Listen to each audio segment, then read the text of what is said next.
Agora 10 horas 11 minutos a gente vai com o nosso debate.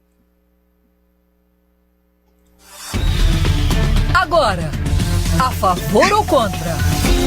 Ou não é bem assim? Jornal Jangadeiro. Debate.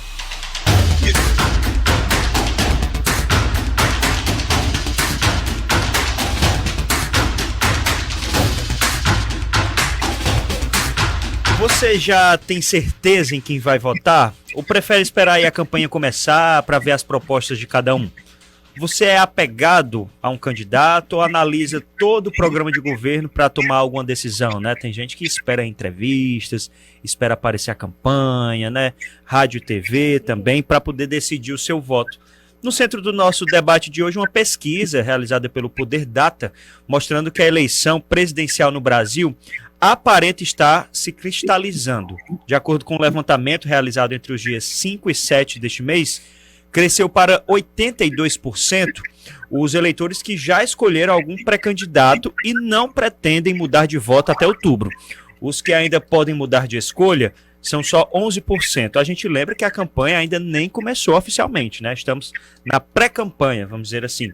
Juntos, os dois principais pré-candidatos, Lula do PT e Jair Bolsonaro do PL, concentram 78% das intenções de voto. Desses eleitores, 90% de cada um já dizem estar totalmente decididos na escolha. 90% dos eleitores de Lula e 90% de Bolsonaro já afirmaram que vão votar nele mesmo, não precisa nem de campanha, porque já estão certos do voto e vão votar com certeza aí nesse nome escolhido. Então a gente traz aqui uma pergunta: teria espaço então para o crescimento da terceira via? Ou a polarização está cada vez mais certa? Que a gente vai debater hoje, né? Participam aqui do debate Mara Teles, ela é doutora em ciência política, presidente da Associação Brasileira de Ciência Política. Bom dia, Mara. Bom dia, você está me ouvindo? Ouvindo bem, estamos te ouvindo bem. Ouvindo bem. Tá ótimo. E participa também o professor Emanuel Freitas, ele é professor de teoria política da UES. Bom dia, professor. Bom dia, Yuri. Bom dia, Yuri. Bom dia, brincadeira. Quem participa também é você, nosso ouvinte, que acompanha o debate aí pela 101.7. Você também que está assistindo a gente aí pelo YouTube, Facebook e Twitter do Jornal Jangadeiro. Pode enviar perguntas e comentários pelo 981543814. Pode mandar lá no chat do YouTube, Facebook e Twitter também do Jornal Jangadeiro. Eu vou começar com a Mara. A gente pode fazer até essa pergunta, né, Mara? Qual é a avaliação que você faz, assim, a primeira avaliação dessa pesquisa, né? O que a pesquisa aponta, né? Se é o momento, por exemplo, e se você avalia que a questão da polarização se está cada vez mais certa. Bom, acho que eu estou bom dia a todos, está todo mundo valorizar, aqui não está fazendo bastante frio, e o que não está frio nessa campanha, né? A campanha está muito quente, de verdade, a pré-campanha ainda, a gente não está em campanha. Mas eu costumo dizer, que a eleição se desenha depois das urnas abertas. A gente trata hoje do que nós falamos das eleições. Tudo é muito general, porque as pesquisas não são luminosas, então dizer que elas descrevem esse momento atual. De fato, nunca houve no Brasil uma concentração tão grande de ódio, ou seja, dois candidatos, dois principais competidores, agregam aí quase 80% dos votos. Então, só por esse dado já significa que é uma eleição diferente das eleições anteriores, onde o eleitor costumava definir seu voto mais próximo ao início da campanha oficial. Então, nós temos números que têm que ser considerados, porque não apenas o Poder Data, mas outros institutos já colocam essa tendência em que a maioria dos eleitores tem seu voto cristalizado. A questão é a seguinte: esses votos, esses benefícios, serão atraídos por qual candidato? Pelo candidato do prefeito da Silva, ou os benefícios irão para Bolsonaro. Por que isso é importante? que dependendo da campanha, ele pode ser atraído por unidade petista e acompanha eleição terminar no primeiro turno, ou parcela deles pode ir para o presidente Bolsonaro levar essa eleição para o segundo turno. O segundo turno, como a gente sabe, é outra eleição, outras coisas que se colidam, inclusive para os cargos no futuro governo.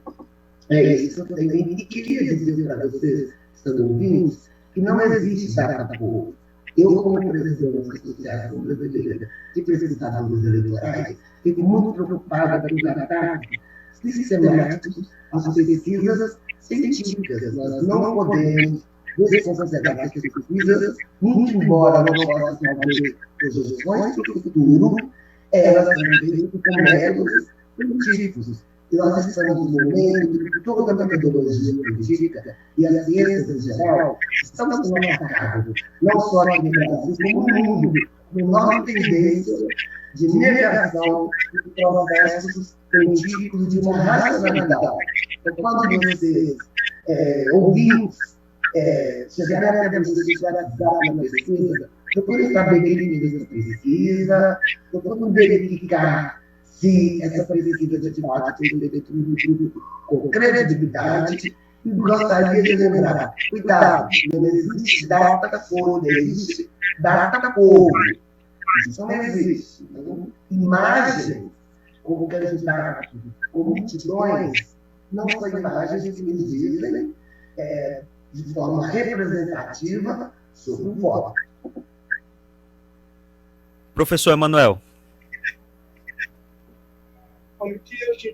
Primeiro que eu insisto em dizer esse termo que tomou conta da imprensa de polarizada não corresponde bem ao real, a não ser que nós tivéssemos Bolsonaro, que é político de extrema direita, disputando a liderança da eleição com o candidato da extrema esquerda. Não é o caso do ex-presidente Lula. Então, por mais que esse termo seja pisado e revisado cotidianamente na imprensa e em setores da classe política, é um termo equivocado em que você dois políticos extremos disputando a eleição. Então, você não tem uma polarização nesse sentido, que você tenha uma concentração de intenções de voto em dois candidatos, como a Mara pode falar melhor também, em outras eleições do passado. Frente a isso, é a primeira vez que nós vamos ter uma disputa presidencial entre um presidente da reeleição e um ex-presidente que tem um governo avaliado na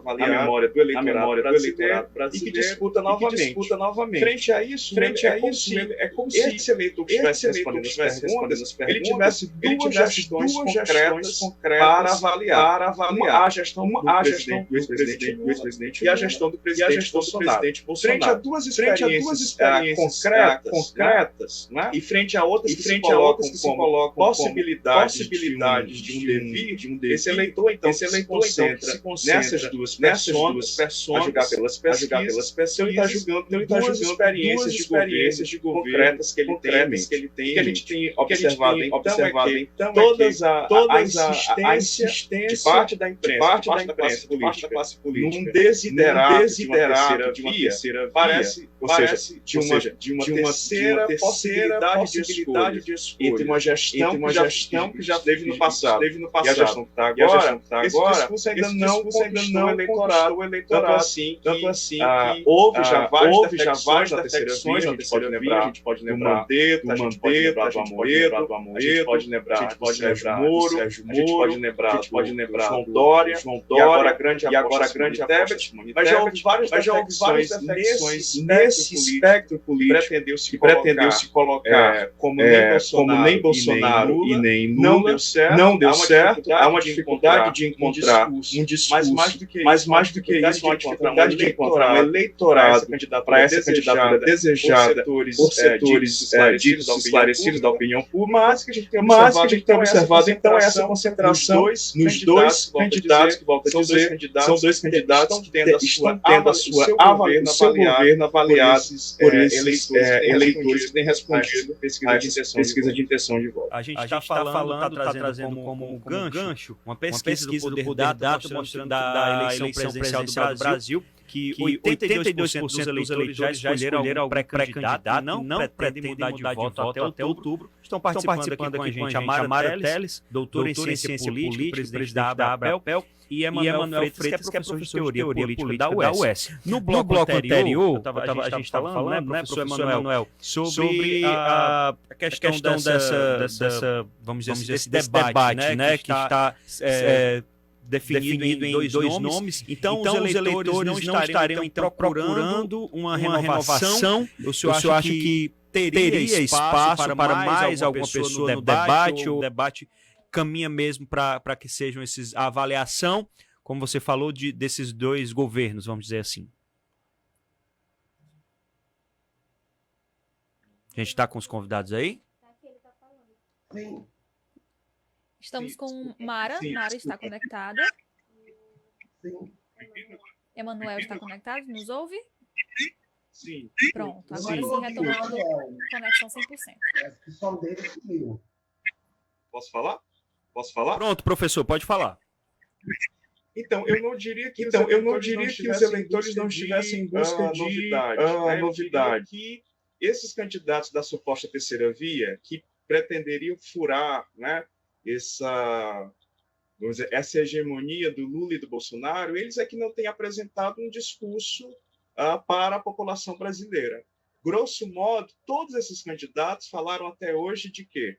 Falaram de o Brasil não pode se prender ao passado, que seria ao Lula, e não poderia se prender ao presente como ele está, que seria Bolsonaro. Ou tem se apresentado como nem uma coisa e nem outra. Então, há uma personalização muito forte desses candidatos que se apresentam como terceira via. Então, frente a esse personalismo, o eleitor tem olhado, assim, o eleitor não, né? Porque é bom que a gente diga que, nesse momento, quem está preocupado com a eleição é a classe política, é a imprensa e os analistas de política. O grosso do povo brasileiro preocupar-se-á um pouco mais à frente, né? Mas o que acontece? Até esse momento, o que a gente pode dizer é que esses candidatos não têm feito discurso de candidatos, mas têm feito discurso de apenas opositores do ex-presidente Lula e do presidente Bolsonaro, e frente a isso, o eleitorado tem então concentrado a sua escolha, ou a sua intenção de voto, melhor dizendo, nessas duas experiências de governo que a gente já teve, Lula e Bolsonaro. Mara. Sim. Olha, em relação à terceira via, eu posso dizer que, por exemplo, nós temos um candidato, que é o candidato Ciro, tem 7% hoje, e eu acho que ele tem errado muito na campanha dele. Ele tem feito um discurso, pelo menos, que eu sigo nas redes sociais, que é um discurso contra o principal concorrente, contra, no caso, o presidente Lula. Ele está tentando, inclusive, roubar votos do presidente Bolsonaro para que ele possa crescer.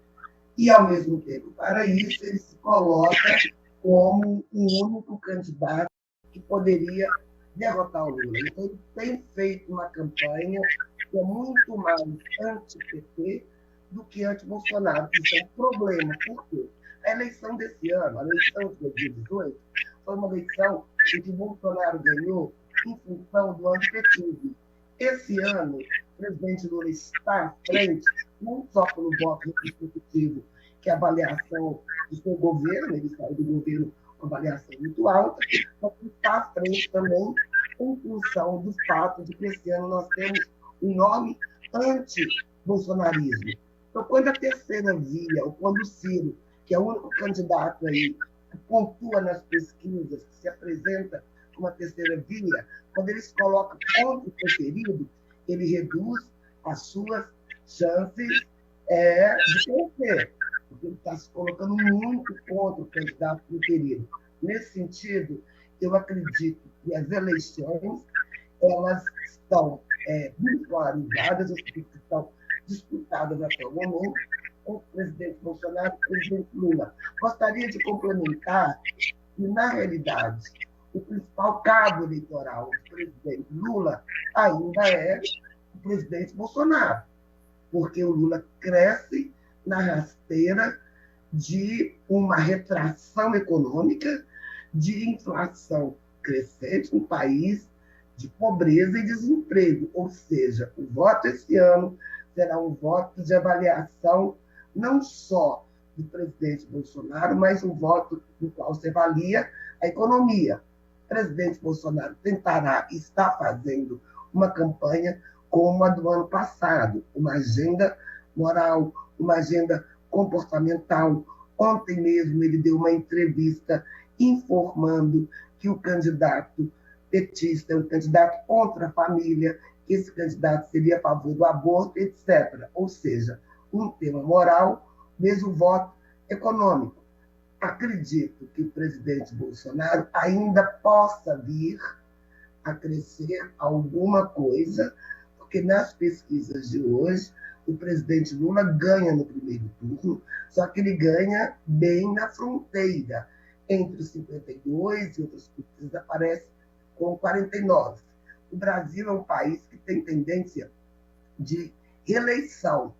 O fato é que, se o presidente Lula ganhar essas eleições, vai ser a primeira vez que um candidato à reeleição não consegue manter esse histórico.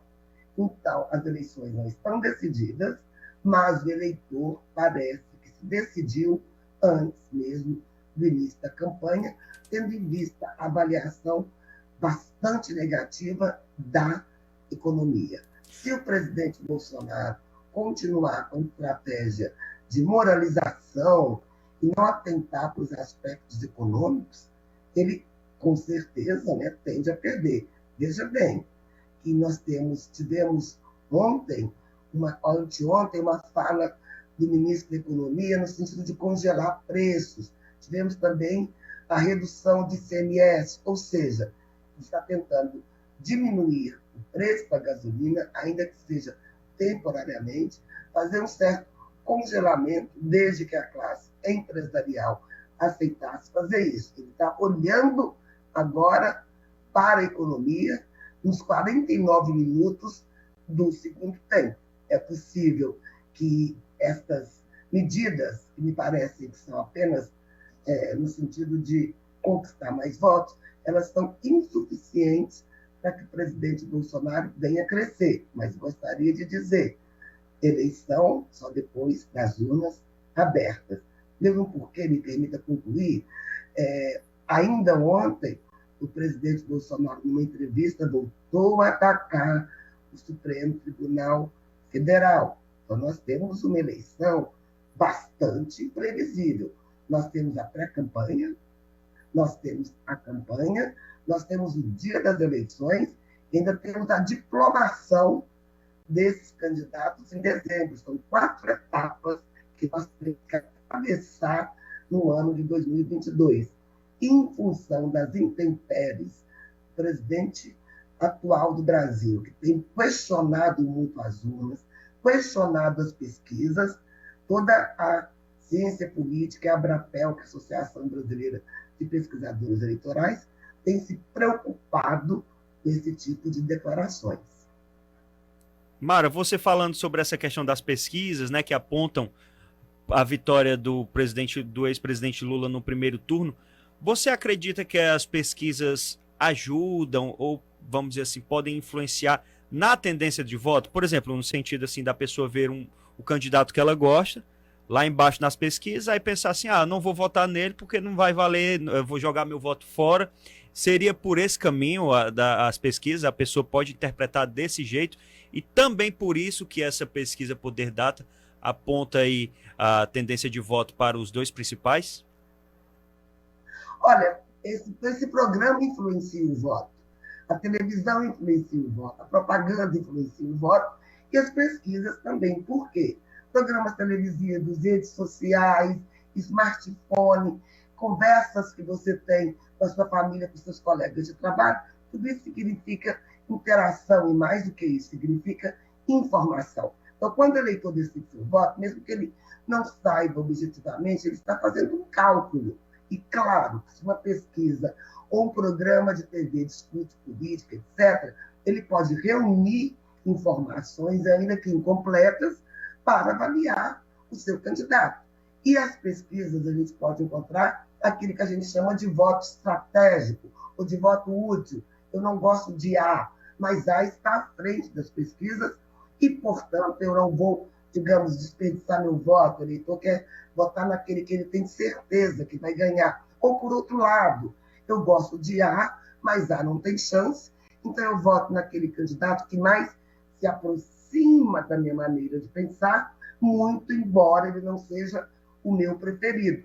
A questão da influência das pesquisas não é porque elas são feitas para influenciar, é a ideia de que o eleitor tem que ter informações, as pesquisas dão informações, e a Abrapel, inclusive, fez uma nota oficial porque estão tentando mudar nos 49 minutos do segundo tempo as regras para divulgação das pesquisas, o que a Abrapel considera que é uma censura.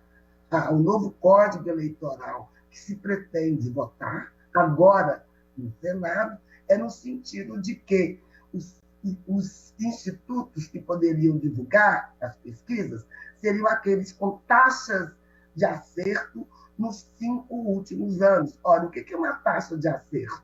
Não são as pesquisas que erram, é o eleitor que muda o seu voto, às vezes, com 48 horas antes do pleito. Por exemplo, em Minas Gerais, a ex-presidente Dilma aparecia com 33% de votos para o Senado, contudo, ela chegou apenas em terceiro lugar. Será que foram as pesquisas que erraram? Ou fake news, propagandas negativas, ou o eleitor que estava em silêncio, chamado espiral de silêncio, e não quis dizer o seu voto? Então, a Abrapel está preocupada não com a eleição, mas com os ataques que estão feitos às pesquisas e com códigos que podem ser votados no sentido de censurar a pesquisa, ou seja, retirar informações dos processos eleitorais. Isso é muito grave, isso é muito sério. Isso significa censura às pesquisas.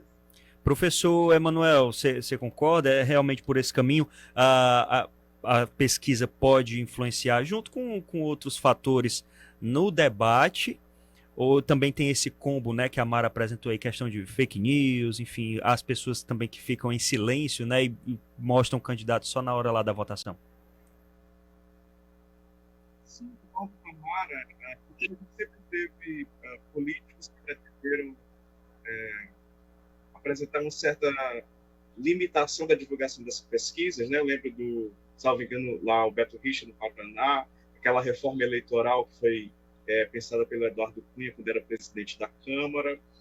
Sempre houve questionamento da classe política, sobretudo daqueles que eram, vamos dizer, abre aspas, prejudicados com um possível tendencionamento das pesquisas. Aqui no Ceará, a gente pode lembrar lá do caso do deputado Heitor Ferrer, que na eleição de 2012, né, que apresentava ali um embolamento das intenções de voto entre o Elmano, Roberto Cláudio e ele, né? Só que apresentava uma diferença maior entre o Roberto Cláudio e ele. Quando abriu-se as urnas, a diferença entre ele e o Roberto Cláudio, que era o segundo lugar, era bem menor do que aquilo que diziam as pesquisas. Ele usou esse fato, vários discursos que fez na Assembleia Legislativa, para tentar, de certa forma, deslegitimar o trabalho dos institutos de pesquisa. Como a Mara fala, uma pesquisa é sempre um retrato de um momento. Esse retrato, obviamente, não tem todos os eleitores brasileiros, é uma fatia desse eleitorado, um percentual que pode ser utilizado para representar a totalidade, mas ainda não é a totalidade. E entre a declaração da intenção de voto e o momento da urna, há uma série de circunstâncias que podem confirmar aquilo que as pesquisas diziam, ou podem também, vamos dizer assim, ir contra aquilo que as pesquisas diziam.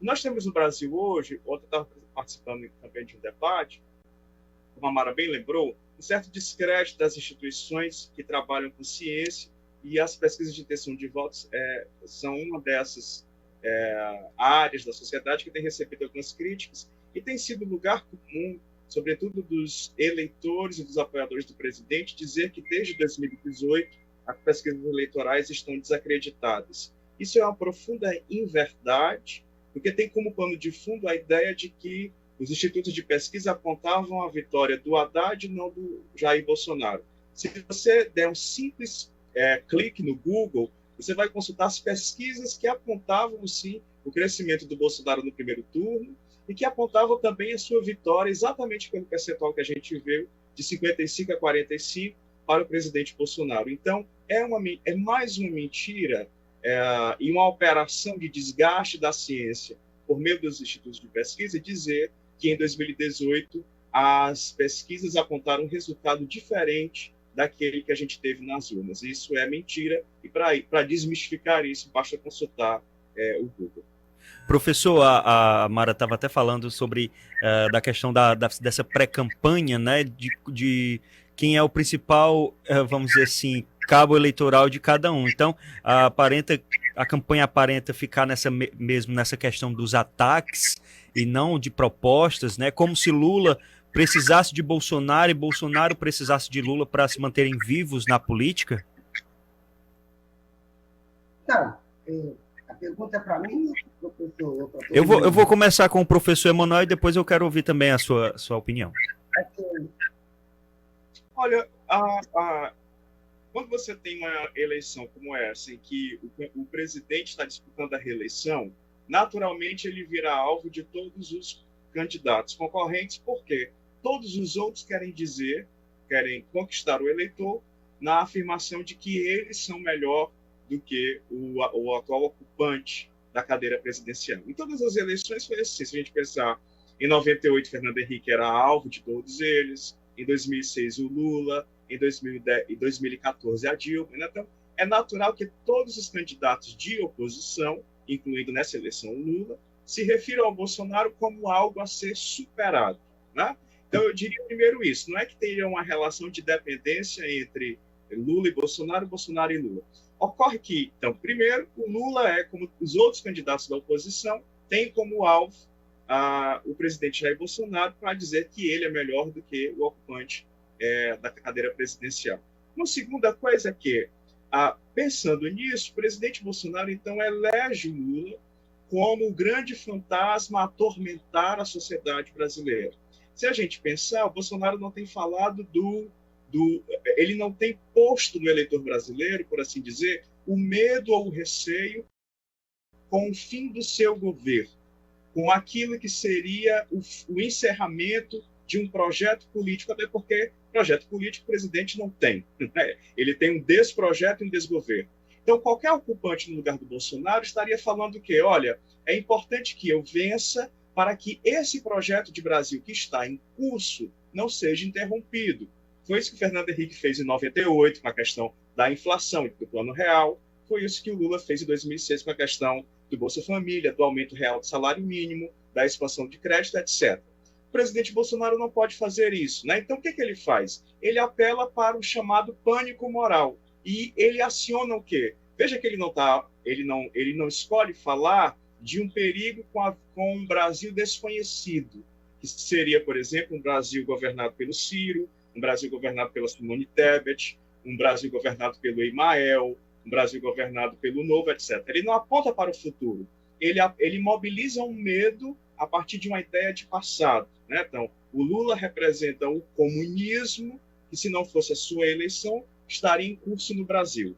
Então, ele aponta para uma outra experiência de governo do passado, já que ele não pode apontar para um medo do encerramento do seu projeto político, que, volto a dizer, não tem, e nem aponta para o futuro, que seria o projeto político dos outros candidatos de oposição. Então, eu penso que há mais uma relação de dependência do presidente Bolsonaro em relação ao Lula, né, já que o tempo todo ele está falando do outro cara, né, inclusive referindo-se pejorativamente. É até engraçado que um presidente terrivelmente cristão faça comentários como, por exemplo, fazer chacota dos 9 dedos que uma outra pessoa humana tem, né? Mas são elementos do cristianismo brasileiro contemporâneo.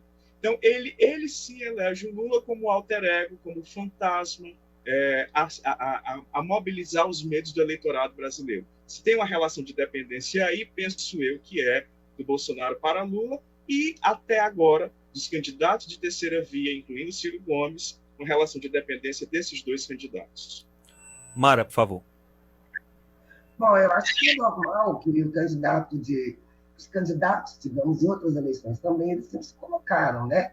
A ideia de vamos castigar ou de vamos premiar o incumbente. No caso, parte significativa do eleitorado brasileiro pretende castigar o incumbente, tendo em vista os problemas, sobretudo econômicos, problemas em relação à gestão da saúde, em relação à gestão da educação, ou seja, todos esses temas aparecem hoje nas pesquisas, na percepção do eleitor, como temas muito graves. A principal preocupação do eleitor hoje é o tema econômico, ao contrário de 2014, quando pela primeira vez nas pesquisas de opinião pública a corrupção aparecia como um problema central. Então, nesse sentido, até pensando teoricamente, é normal que os dois primeiros colocados se degladiem, tanto de um lado o incumbente, que é o presidente, querendo se manter com o discurso exatamente do medo, sobretudo do fantasma do comunismo, muitas vezes usadas no Brasil para a formação de governos autoritários, como aconteceu em 64, em que o fantasma comunista foi utilizado para forçar o golpe militar, quanto, ao mesmo tempo, do outro lado, os eleitores do candidato Lula e o próprio candidato se coloca como a oposição ao incumbente. Isso é normal. E é normal também que o medo e a esperança eles apareçam como estratégias discursivas em qualquer campanha. Quem não é o incumbente tende a trabalhar com qual sentimento? O sentimento da esperança, tende a falar para o futuro. No caso, o ex-presidente Lula, ele tem essa vantagem. Ele tanto pode falar para os eleitores que pretendem votar retrospectivamente, ou seja, que tem uma lembrança de seu mandato, quanto, ao mesmo tempo, ele pode oferecer a esperança do futuro, uma vez que a maior parte da população está reprovando a gestão do presidente Bolsonaro. Porém, eu queria pontuar aí que a questão do medo, de alguma maneira, aparece nas duas campanhas. De um lado, o presidente Bolsonaro com o comunismo, com a destruição da família, com temas morais. De outro lado, também, o eleitor lulista com medo que este governo permaneça e que esse governo progressivamente se torne cada vez menos democrático. Em torno desse medo da ruptura democrática que o presidente Lula tem tentado reunir aí uma frente mais do que ampla, amplíssima. Então, essa eleição não é apenas uma eleição da esperança, é uma eleição do medo. Que país nós teremos após essa eleição? Trata-se disso. 101,7 Jangadeiro Band News FM. Agora 10 horas e 55 minutos, a gente está de volta aqui com o JJ Debate, a gente já está caminhando para o finalzinho, mas eu queria que vocês fizessem um rápido comentário sobre uma nota aqui que apareceu no UOL, num ato aí de poucas vezes visto em relação ao Brasil. A ONU cobra a independência das instituições nacionais em um ano de eleição, faz apelo por um processo democrático, sem interferência, e alerta para a violência contra mulheres, negros e representantes do movimento LGBT que concorrem ao pleito em outubro. Esse é o alerta aí da alta comissária de direitos humanos da ONU, a Michelle Bachelet, que foi ex-presidente do Chile. Eu queria que vocês fizessem um comentário sobre como o Brasil está sendo visto, né, a partir desse alerta aí, e já caminhando também para as considerações finais de cada um. Mara, por favor.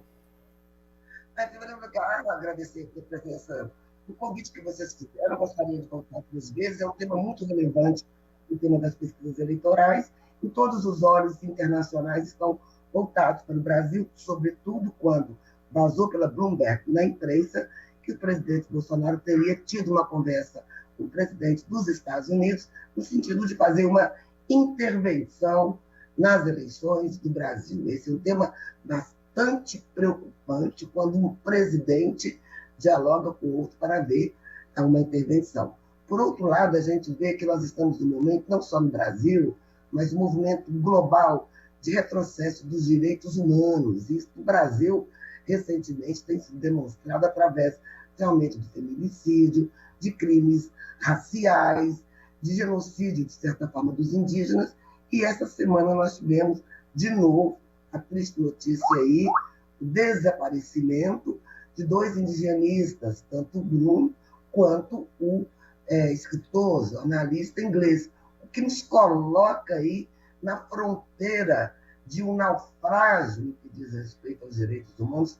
E a discussão indígena, ela é muito séria nessas eleições, não só porque está havendo um número muito grande de ambientalistas, de defensores dos direitos humanos, de jornalistas que são mortos, e isso aumentou, e, portanto, toda a imprensa e os órgãos, né, de transparência, digamos assim, estão preocupados com o caso brasileiro. O Brasil está na fronteira de um processo cada vez mais próximo de desvalorização, de descredenciamento das instituições, de ataques ao processo eleitoral, de ataques à ciência, de ataques às minorias.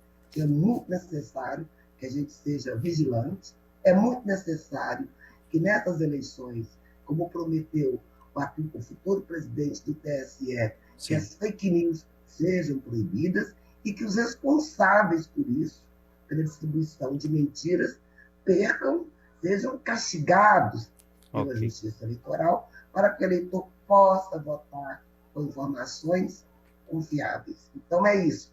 Quando chegar uma pesquisa para vocês, acreditem na ciência, na metodologia, e não se enganem com as fake news de data povo.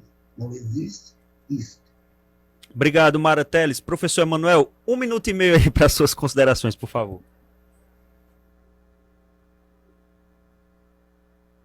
Professor? Okay. Opa, a conexão aqui tá falhando, né? Tá me ouvindo?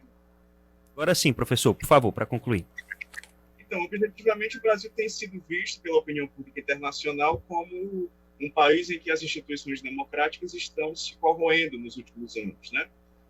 Para citar um caso, na semana passada foi divulgada uma matéria em que, por exemplo, pessoas trans que estão exercendo um mandato parlamentar e que recebem ameaça não têm contado com o auxílio da segurança pública que tem sido demandado por elas, né? Então, é isso. Esse ano é um momento importante para fortalecimento ou para a continuidade da corrosão democrática pela qual o Brasil tem passado, pelo menos aí desde a metade da década passada. Tá ótimo, professor. Eu queria agradecer aí a participação dos dois, a Mara Teles e o professor Emanuel Freitas, pela participação aqui. A gente está já encerrando o programa. A Lohane Mendonça aqui tem uma informação de última hora. Quero só dar uma informação aos nossos ouvintes, é que hoje o Jornal Jangadeiro começa uma série de lives em relação aí. A gente perguntou para os internautas o que os nossos ouvintes querem que os outros próximos governadores tomem como prioridade em seus governos: segurança pública, educação, saúde.